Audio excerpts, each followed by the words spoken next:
Together, we will make America strong again. We will make America proud again. We will make America safe again. And yes, together, we will make America great again. Fogo e Fúria. Ver o mundo a partir da América. E cá estamos com o Fogo e Fúria, o podcast de análise semanal sobre a atualidade política nos Estados Unidos e as implicações para o mundo. E não são poucas. Comigo, Ruben Martins, como sempre está o jornalista do Jornal Público, Pedro Guerreiro. Viva Pedro! Viva Ruben! Pedro, no meio de uma guerra no Médio Oriente, tem sido fácil perdermos o fio à meada do que vai acontecer nos Estados Unidos. Mas na terça-feira tivemos mais uma eleição a servir de barómetro sobre como vão os humores do eleitorado norte-americano. E logo no, se assim podemos chamar, no quintal de Donald Trump. É verdade, Ruben. Os democratas venceram na noite de terça-feira uma eleição para um lugar no Parlamento Estadual da Flórida, não no Congresso em Washington. E neste caso de que vamos falar era apenas um lugar, mas vamos já explicar porque é que isso é notícia. É que é um assento que em 2024 tinha sido ganho pelos republicanos por 19 pontos de vantagem sobre os democratas. E agora são os democratas a ganhar, nem 2 anos depois. E agora a parte com mais piada. Falamos do Distrito 87, que inclui a zona de Palm Beach, uma das mais ricas da Flórida e dos Estados Unidos, e onde fica Mar-a-Lago, a residência e resort de Donald Trump na Flórida. Portanto, o que os democratas andam a dizer desde ontem à noite é que venceram no quintal de Donald Trump. Mas é uma vitória mais do que simbólica, não é, Pedro? É que este é mais um exemplo do crescimento eleitoral dos democratas em ano de eleições intercalares. Exato, e nem é preciso sairmos da Flórida para encontrar outros sinais de alarme para os republicanos. Para além da vitória da democrata Emily Gregory no tal Distrito 87 da Flórida, que era considerada impossível há menos de um ano, ainda decorre agora a contagem de votos noutra eleição para o Senado Estadual da Flórida, em que outro candidato democrata está à frente, Brian Nathan, e mesmo que Brian Nathan acabe por perder, será por pouco, e isso já seria um resultado surpreendente para os democratas. Ainda este mês, a cidade de Boca Raton, também perto de Palm Beach, elegeu o seu primeiro maior democrata dos últimos 45 anos. Em dezembro foi a vez de Miami eleger o primeiro maior democrata dos últimos 30 anos. Portanto, a Flórida, que para a presidência vota republicano desde 2012 e que desde então se tinha transformado num bastião dos republicanos e em particular do trumpismo, está claramente a virar democrata nos últimos meses. Isto é muito significativo e segue um padrão nacional que o New York Times sublinhava esta terça-feira. Desde as presidenciais de 2024 que Trump ganhou, os democratas conquistaram mais de 20 cargos em eleições para parlamentos estaduais, em estados ou republicanos ou muito disputados a cada eleição, e os republicanos, por seu turno, não conseguiram o contrário em nenhum estado democrata. Essa viragem não será alheia à queda da popularidade de Donald Trump. Claro, e é uma queda que acelera agora com a guerra no Irão, com as consequências económicas nos próprios Estados Unidos, sobretudo ao nível do preço dos combustíveis. Ontem, a Reuters publicou mais uma sondagem que coloca Trump no valor de popularidade mais baixo deste seu segundo mandato. 62% dos inquiridos fazem uma avaliação negativa do seu governo, apenas 36% fazem uma avaliação positiva, portanto é um saldo negativo de 26 pontos e é uma queda de 4 pontos percentuais desde há uma semana. Apenas 29% aprova a política económica de Trump, um valor que está 3 pontos abaixo do pior resultado de Joe Biden, para termos um ponto de comparação. Apenas 25% aprova especificamente o combate à inflação e à subida do custo de vida, que foi o grande tema das últimas eleições presidenciais.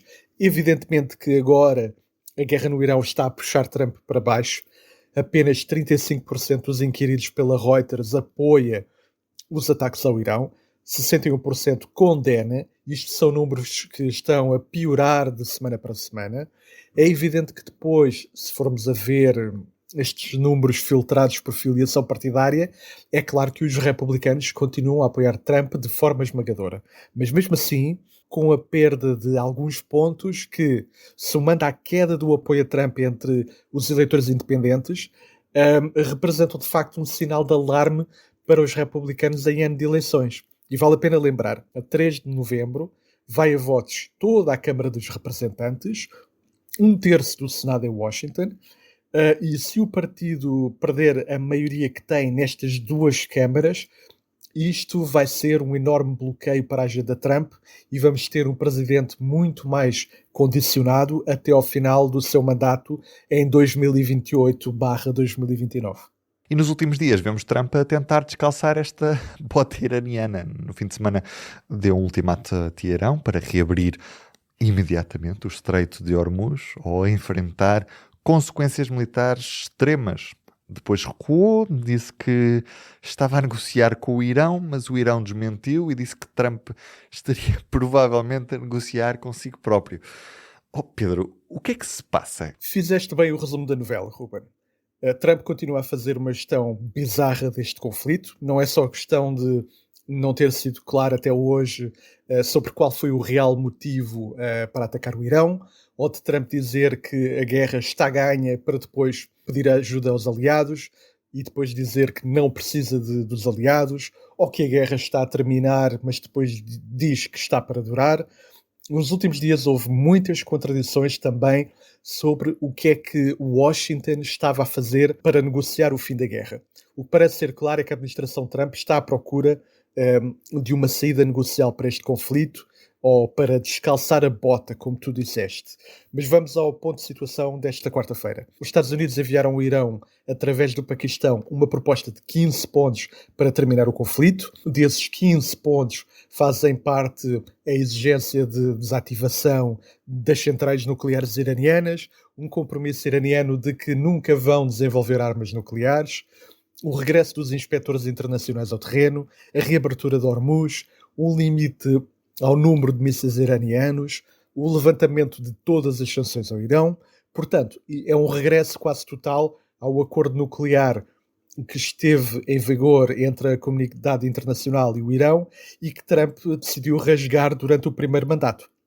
Entretanto, o Irão deu uma primeira resposta a este plano de 15 pontos, acrescentou 5 exigências suas, tais como o fim do assassinato de líderes iranianos, garantias concretas de que o Irão não vai ser atacado outra vez, o pagamento de compensações pelos ataques norte-americanos das últimas semanas, o reconhecimento da soberania sobre o Estreito de Hormuz, e esta resposta iraniana é acompanhada por uma declaração importante.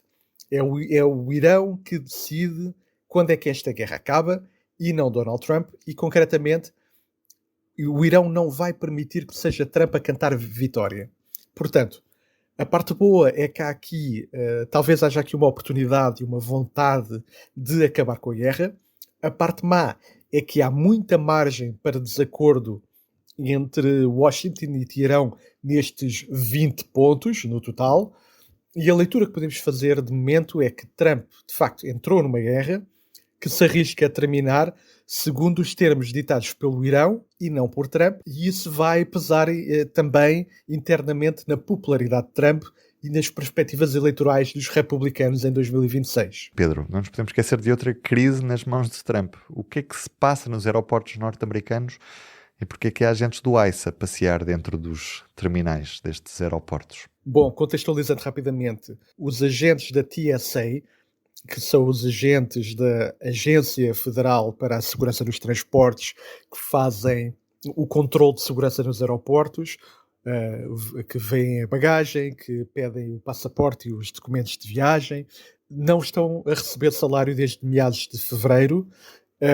Muitos, entretanto, já se despediram ou meteram baixas médicas ou simplesmente não estão a vir trabalhar porque, apesar de não receberem salário, eles não estavam dispensados de trabalhar e, como deves imaginar, é muito difícil viver nos Estados Unidos e trabalhar e não receber um salário. Bom, esse problema de financiamento advém do facto de, no Congresso em Washington, republicanos e democratas ainda não terem chegado a acordo sobre o financiamento geral do Departamento de Segurança Interna, que é o departamento que tutela a TSA. E porquê? Porque os democratas recusam-se a financiar O ICE, a Polícia Federal de Imigração, que tem estado no centro da ofensiva anti-imigração de Trump do último ano, que está direta e indiretamente envolvida na morte de 3 cidadãos americanos, mortes muito mediáticas até, sobretudo o caso de Alex Pretty e de Renee Good, em Minneapolis. E de facto, os democratas dizem que só vão financiar o ICE se o governo aceitar fazer reformas profundas no funcionamento do ICE e da Polícia de Imigração, que passa, por exemplo, como proibir o uso de máscaras que ocultam a identidade dos agentes, ou exigir um mandado judicial para fazer buscas em casa das pessoas ou em empresas e postos de trabalho. E, de momento, os republicanos ainda não aceitaram isso. E, portanto, os democratas não aceitam financiar o Departamento de Segurança. Isto tem tido consequências que se têm alargado ao longo das últimas semanas. Uma destas, ou talvez a mais visível, é esta aqui dos aeroportos. Sem agentes suficientes para fazer o controle de segurança no aeroporto, as filas têm-se multiplicado, filas de várias horas. Há casos de pessoas que andam há dias a tentar apanhar um avião e vão para o aeroporto, ficam 2, 3, 4 horas no controle de segurança, o avião vai-se embora, elas têm que voltar para casa e tentar no dia seguinte, e isto arrasta-se há vários dias. Muito bem, durante o fim de semana, Donald Trump tem uma solução, digamos que criativa, que é pegar em agentes do ICE, precisamente a polícia no centro desta polémica toda, e enviá-los para os aeroportos. Porque na cabeça de Donald Trump, um funcionário público é capaz de ser enviado para qualquer lado e cumprir qualquer função. Isto é um pensamento de alguém que está fechado num gabinete e claramente não percebe o que é o funcionamento da administração pública, das polícias e a especificidade de cada serviço. Ora, neste momento, o resultado é que as filas continuam nos aeroportos e tens patrulhas do ICE a passearem nos aeroportos, encostadas a uma parede, ou a tomar café, ou a folhear as revistas na loja do aeroporto, porque, de facto, um agente da polícia não está necessariamente qualificado ou preparado para desempenhar as funções muito específicas de um agente de segurança aeroportuária.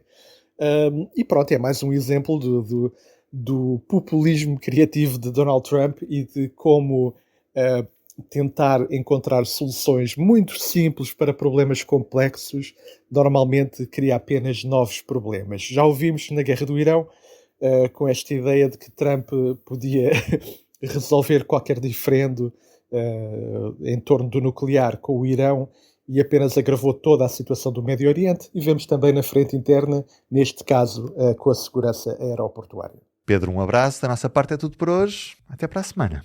Para não perder os novos episódios, subscreva este podcast do Público na sua aplicação preferida. Para além deste programa, há mais para descobrir em público.pt/podcasts. O Público fica no ouvido.